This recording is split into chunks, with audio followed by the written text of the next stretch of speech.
So restoration, speaking specifically about restoration, where you take old stuff and try to give it a new lease of life. And I deal with a lot of old stuff here, especially with my occult museum.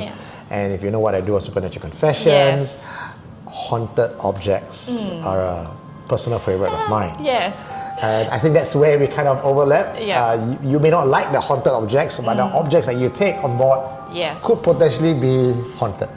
Yes, they have some vibes, aura, that kind of thing. Is there anyone here? What did you find? You are listening to Supernatural Confessions. This particular restoration job that I was at for like about 5 years. Right, so without giving away too many like details about the job. We gotta keep it right? For you guys. But it was so it was a small team that we had, and our main job was to make sure that everything was ready for opening. Right, so in terms of that, our working hours is like either really early in the morning or late at night. Right, so of course in the daytime we are working, but we are working like in the workroom, which is like away from, because the work we do is supposed to be like keeping the magic, like, it's supposed to be secret, not to be seen by public. Like, we don't want to show how we restore them. And I suppose it has to be a clean room as well, no dust and... no, it is really like an art studio, because, we are like working with colors, hair stuff, costumes, that kind of thing. And so, when you are going to a workplace, and also the building was an old British colonial building, right? So that's a hint Not there. Not too many around, I can guess which is which already, So when we looked at the history of it, it was used by the British and Indian soldiers during the colonial period as a military hospital. And then during the Japanese occupation, it was taken over, and it was used as a military barracks for logistics, bomb and fuel and things like that.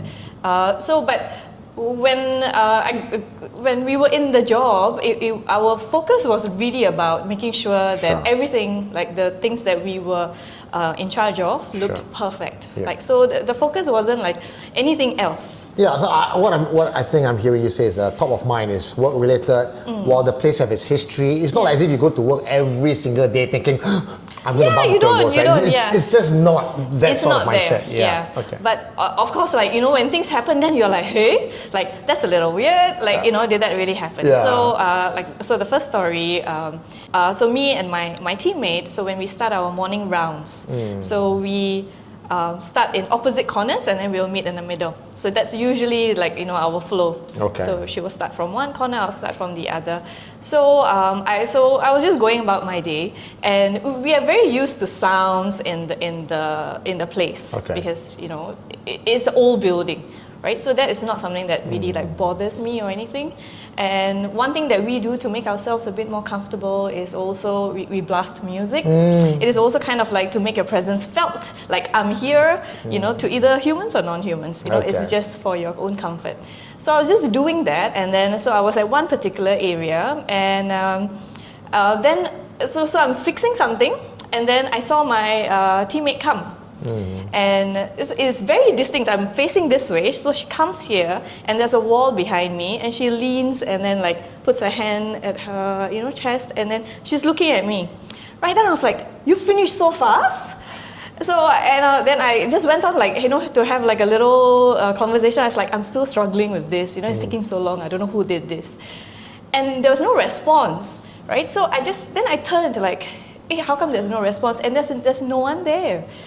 And again, first thing in my mind is that, did she just come and look at me and then she just went back? That's the first thing I thought. So I felt a bit like, oh, that's a bit weird. So I went to track her, like, where is she? And she's like a few sections away. And I was like, did you come and look for me just? And she was like, what are you talking about? I just started. So I was like, oh, I'm quite sure I saw you. Like, it was so distinct, and it's been so many years. I still have that picture in my mind, right? Then I was like, okay. But you saw her from the corner of your eye, or you actually turned to see her full form? No, I didn't. So I'm doing it, and I saw her come just like that, and it was just like, an arm distance away. So at least peripheral vision, Yeah. by her outfit, you will roughly know who it is, right? So I was a bit spooked a little bit, and so I decided not to go back there.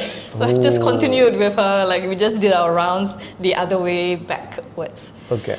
Yeah, so this was like early in the morning, like about 7-ish. So when we go in, we are like the first ones in the workplace. We switch on the lights, you know, and then we enter the place. So so that's something. And then a night shift. I've got 2 night shifts. Okay. 2 night shift stories.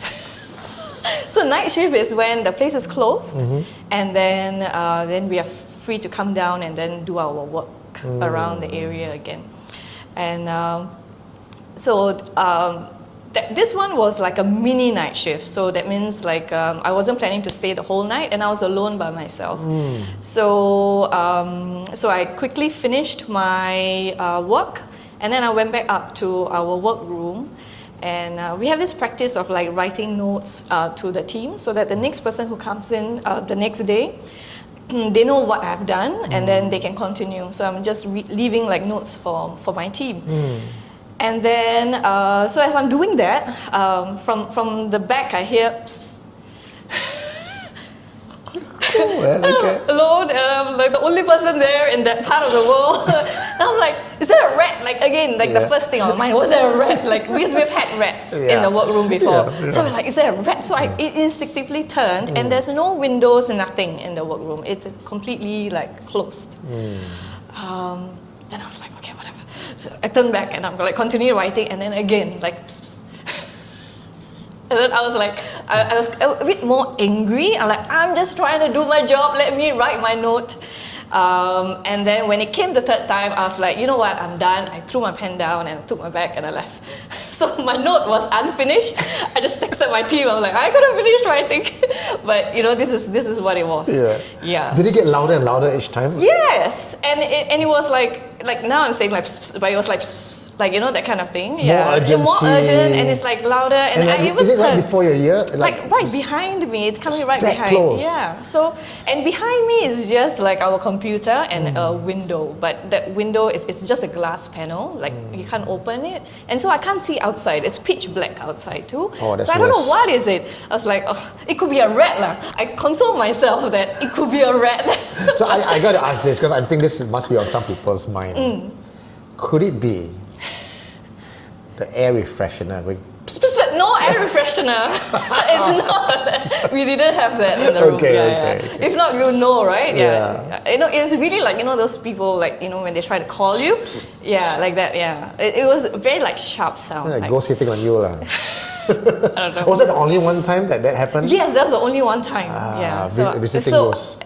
So when these things happen, like we just kept reducing like our night shifts. Like, let's just not try to be like alone too much. So does the bosses know about this? I think it's just like a quite a general thing that, you know, this happens, and you know, we're all like adults, grown people, so we should be handling ourselves lah. Yeah, but it's not something that we were like worried or scared or like we need to raise this kind of a thing. It was just like, okay, it's something that will happen here. So just like roll with it lah. Because the hauntings were not malicious enough. No one got hurt, right? So it's just there, and you try your best to explain away. It's one of those things that you go to work the next day, you don't want to bring it up because you don't even know how to talk about it. Yeah, exactly. Right? And everybody has their own versions. Like, you know, I've heard this, I've heard that. You know. But I think that, like when you mentioned this word malicious, right? So I think the one that actually like completely like freaked us out was, again, this was like proper night shift. So a night shift begins like maybe about like 10 o'clock, 9-10 o'clock, and then we work through the night until like it's the daybreak, you know. So 8 o'clock we go back. So and it's again me and that friend. And it was just the two of us, like two girls in this lonely part of Singapore by ourselves with like there's nobody around. So at that time we were doing some drilling works. So we were doing something to set up a place. So when we are waiting for the glue to set, the cement glue to set, so she wanted to have a smoke. So we stepped outside. It's just very small area, and there's really nothing like around there. And then, so we were just chatting and like, planning, okay, what we will do next when we go back and stuff. And then we hear this like there's people walking and there's like leaves like rustling. So there is like bushes and like a walkway there. So as we are talking and we both turned like who's that? Like, is there someone coming? And then we're like, are there like construction workers here today? Like, because sometimes there are. There are some works that are happening. Some people are working on like the buildings or the roads. And then so we wait for a while, nobody crosses. So we just turn back. We're like, okay, that was weird. So then we just carry on talking for a little, like another like 5 minutes more. And then this time we distinctively hear it. It's like boots stomping, like boom, boom, boom, boom, and it's coming directly towards us. So we hear it coming, but there's nothing that we can see. So she looked at me and she threw down her cigarette and she was like, let's go. And we just quickly went inside. And we didn't speak about it or anything, but we heard the boots sound. Like, boots, it's a very distinctive sound of like, when you're walking in it.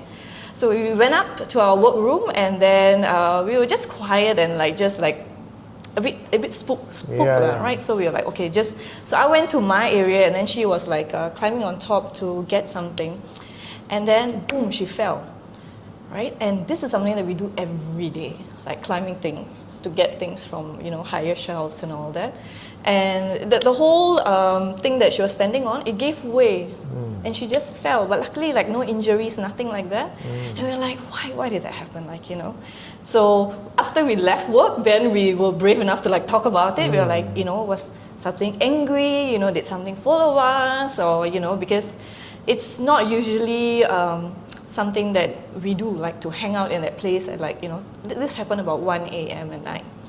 Right? And then that was the last ever night shift that we scheduled. We were like, we're not going to do it again. Like, we just have to work smarter. We will do other things, and try not to, work through the night kind of a thing. So that was the freakiest thing that happened. So I just want to get a bit of the flow of the story. Yeah. You're outside, you're smoking. Yeah. If I know where... So like this place, outside. Because I kind of know where that building is. So I know the history of the place and I know what I think where you're facing. There's probably a hill at the back somewhere. Yeah, it's just like lush greenery. Okay. So you're smoking, you should obviously talking to each other. Yeah. You hear... Exactly like this. Yeah. Right? Yeah. Then towards you all. Did you all go like, hey, did you hear that? Yes. Or did you just throw the cigarette? The first time was like, what's that? Like we were like, what's that? Because we heard the first and it sounded like it's coming this way. So we were expecting someone to cross our vision. That didn't happen. And then so we continued. And then the other time when it came like that, it was just throw and run. So didn't even act? No, didn't even. Okay, so what you just went in? Yes. Did the footsteps follow you in? We didn't hear it though. Oh. Yeah, so once we were inside, we didn't hear anything.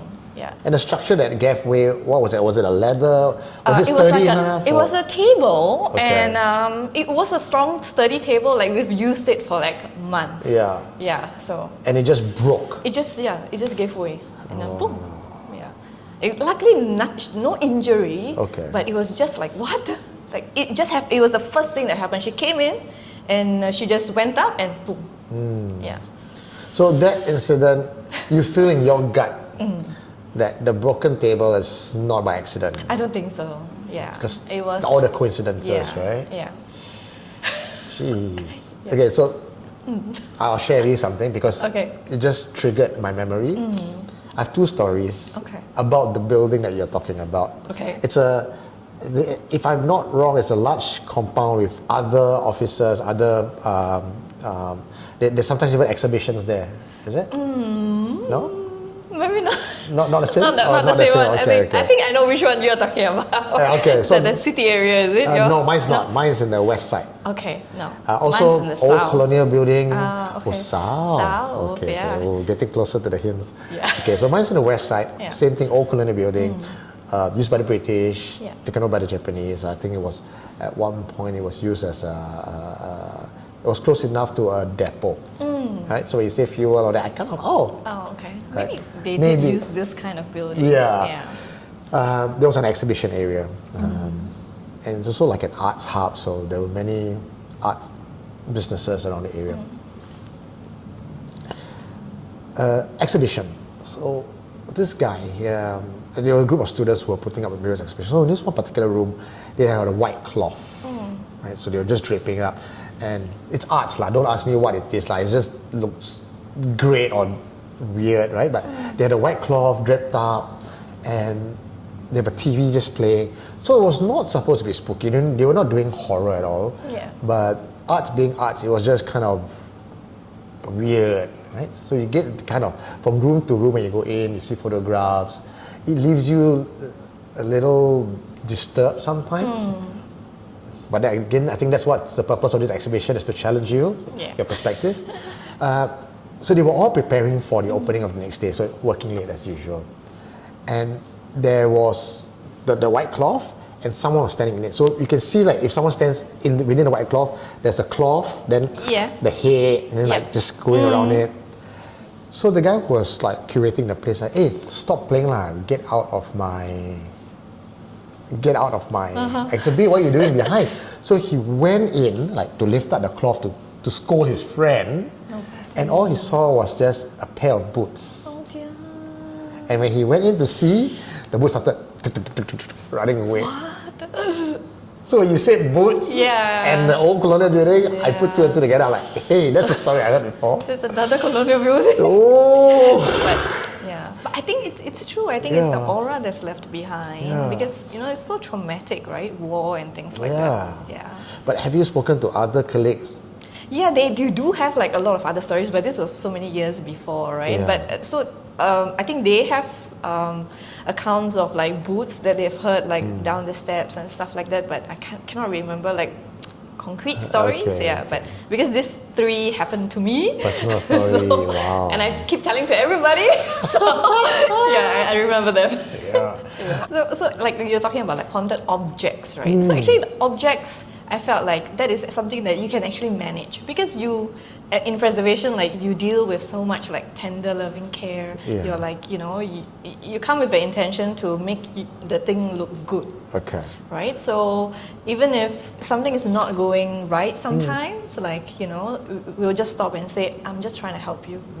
Right? I'm just trying to do my job. I'm just trying to help you, like work with me, I've asked many times, and then it will always be okay, So the objects itself is not really the scary part.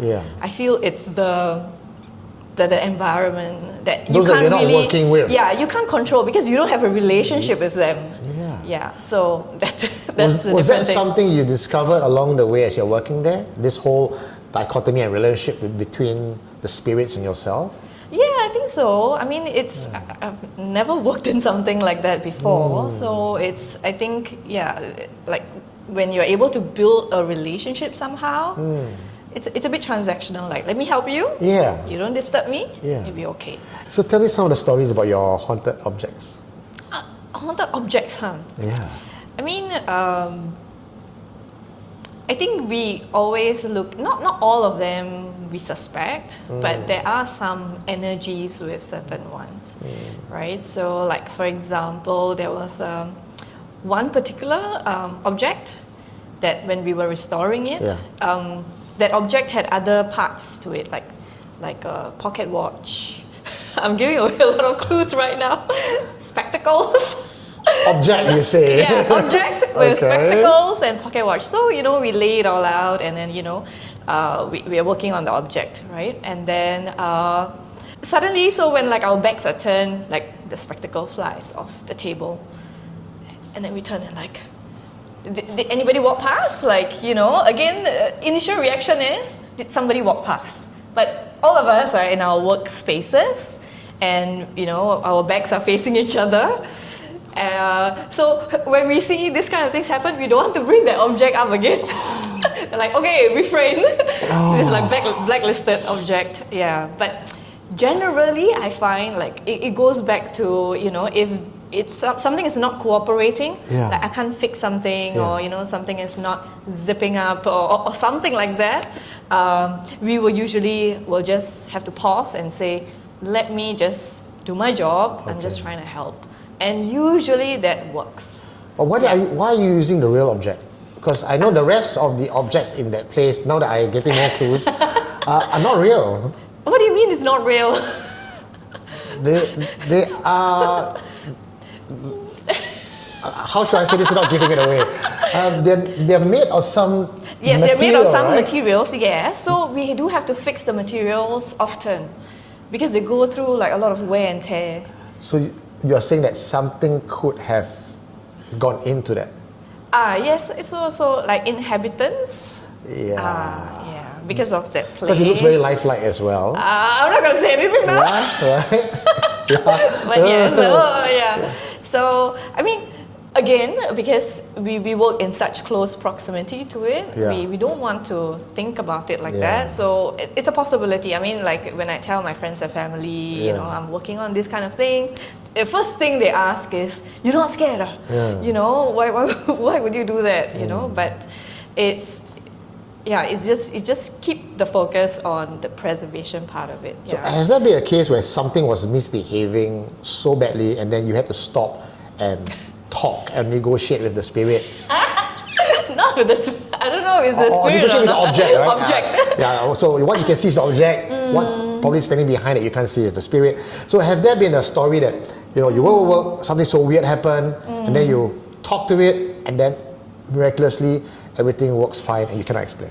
I mean, we don't know if it's big. We do approach it like that, but I don't know, it can also be the fact that suddenly the thing just worked. Like we probably got the alignment right. Sure. You know, it could also be like that, you know, so you don't always know what is it. Yeah. But there has been cases when we are not able to place the object back where it's supposed to go. Okay. And we are trying and trying and trying, like different kind of angles, because everything is very precise, right? And then when it doesn't work, we can be trying for like half an hour, and you know, time is like precious. It's very sensitive. So that there was once, and another colleague was like, you know, can you just, you know, help us? You know, so she just stopped and she said that, and then the right next second, boom, it just went in. Yeah, so there's been many cases like that. So we don't know whether, you know, is it, again, it can be human, like maybe we got it right at that time, possible, but it can also be something is, you know, okay, I'll help you now. I like it how she's very selective about the hauntings. The previous one, the table broke. No, it's the ghost, confirmed. Yes. Now if things can't work, maybe like human. Maybe. I'm a bit more protective of the objects. Yeah. I see that. I have a relationship with them, so they're a bit precious to me. Yeah. Although not quite the same thing, but same but different. My friend Ang Jolie May, she runs a TLC funeral home, and she will wash the body and prepare the body, and sometimes eyes just wouldn't close, or they would not be able to find a particular set of clothes that the family would want for the deceased, and she would talk. Like say, I'm here to clean you, Amma. You know, please give me permission. I'm looking for your shoe, and then can find it all straight away. The eyes, just have to talk to the. I mean, although the deceased is not an object per se, but same concept, right? And if I know where I think I know now, there was a confessor who came on my show before. Is it? Who worked there, used to work there. He was not part of the business, the company. He was a third party sent there to. I watched that one. Oh, you watched that one? And he talked about my team actually. Oh. Yes, he was saying that, you know, he saw the girls in the second floor. That's my team. Oh, wow. Yeah. So I really don't feel that has been passed down generation. Is anyone here? For my friend, like because her grandmother was like what do you call them? You are listening to Supernatural Confessions.